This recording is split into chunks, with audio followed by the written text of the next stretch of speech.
Bismillah, assalamu alaikum wa rahmatullahi wa barakatuh. This should not be a long video, but basically, firstly, we ask Allah subhanahu wa ta'ala Rabbil Alameen to guide Fousey Tube. Now, who this person is, it's not important. This video is more so talking about what happens when someone becomes famous or goes in the wrong direction, pursues a career in the wrong direction.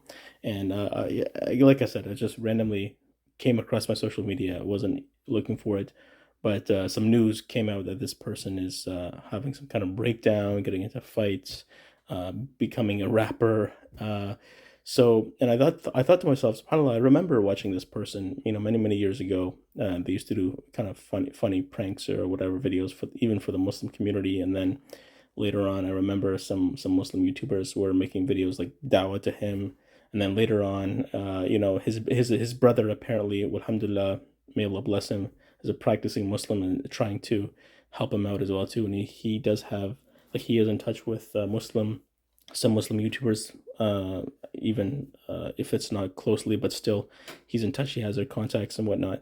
So my point here is that, a couple things. A reminder to ourselves first and foremost that no one is out of the away from the mercy of Allah subhanahu wa ta'ala. That's first and foremost. And I do feel this person, obviously no one is ever banned from Toba. They can be banned from a platform, but they're never banned from Toba to Allah subhanahu wa ta'ala Rabbil Alameen, ever. Alhamdulillah, like the hadith of the man who killed 99 people. So it's a reminder for us to never, in the sense, think that of someone as being prevented from hidayah, because it very well may be that they become guided one day, or receive the rahmah of Allah subhanahu wa ta'ala, or enter Jannah, and we do not. So we can't have that arrogance.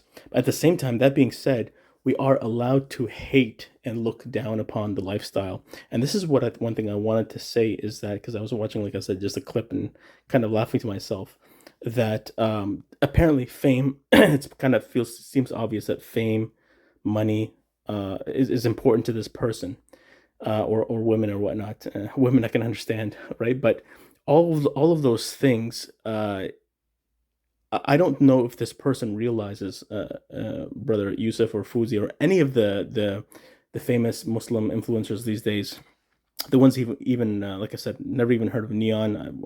I just heard about him when he just happened to do a video with another Muslim. So that's subhanAllah. But any of these people, they don't realize that a lot of Muslims would not trade being in the situation they are now with the wealth that they have, the wealth and fame that they have, ever.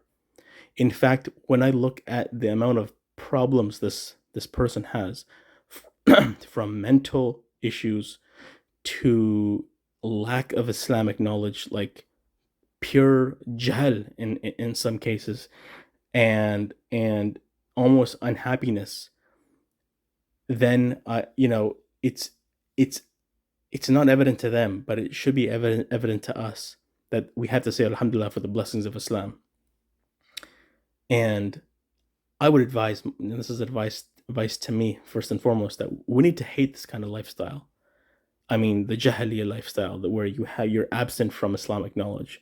You're not around talab al-ilm or tulab al-ilm or mashayikh. You're not around good Muslims. And I know for a fact that sometimes people from this crowd, they'll look at Muslims like you and I or whatever, and they'll point out some of our flaws, and they'll be like, oh, these people are hypocritical, these people are munafiqeen, which is something we should actually for ourselves, we should, yes, always fear nifaq. Like, I'm paraphrasing a quote by Ibn al-Qayyim rahimahullah, but the one who is not afraid of nifaq, they should be the ones that are worried. However, if you are afraid of falling into nifaq, then that's a good sign. So it's kind of opposite of what you might think. But basically, if somebody's out there, they're like, oh, I'm the least hypocrite out of everybody here or whatever. No, they're more likely to fall into nifaq and hypocrisy. And so we have to always be careful for that. So, and like I said, my aim is not to look down upon this individual, although I am emphasizing to everybody to definitely look down upon his environment, look down upon his lifestyle. If we see him, of course we will be show him nothing but love, kindness, mercy.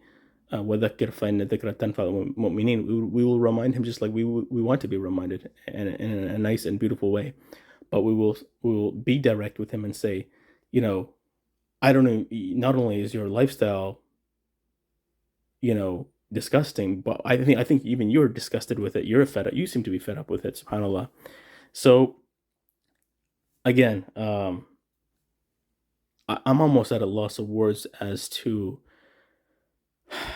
or I would say I feel pity on this person that they don't know how beautiful it is on the other side. You know, like, Alhamdulillah, being away from fitna, being away from wrong people, evil people, surrounding yourself by better people, being close to the masjid. I strongly believe if this person probably has decent business skills, they can, and many Muslim influencers do, they can easily have a decent amount of rizq in their life, you know, if they take the right means. So they can start a business, they can start an e-commerce store, something halal, no fitna, no women, no music, no, they can do it. Pure Quran and Sunnah, they can easily do it.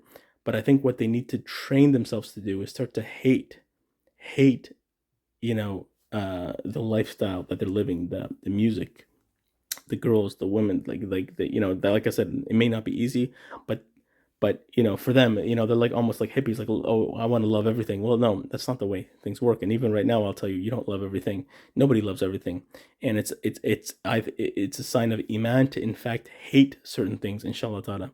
So they should hate a sinful lifestyle.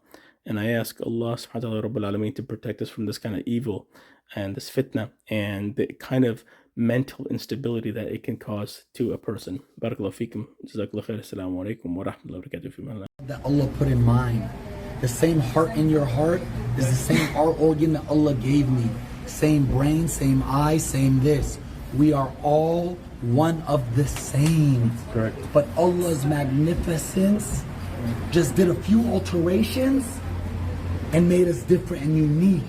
But have you ever noticed, if you see somebody, watch people on a plane, I promise if you really look at it, you'll be like, they might do something that annoys you. But then are we down? I think so, that's what I'm just checking. You're good. They might do something that annoys you. But if you take a second and look at them and be like, well, you know what? I've done that before.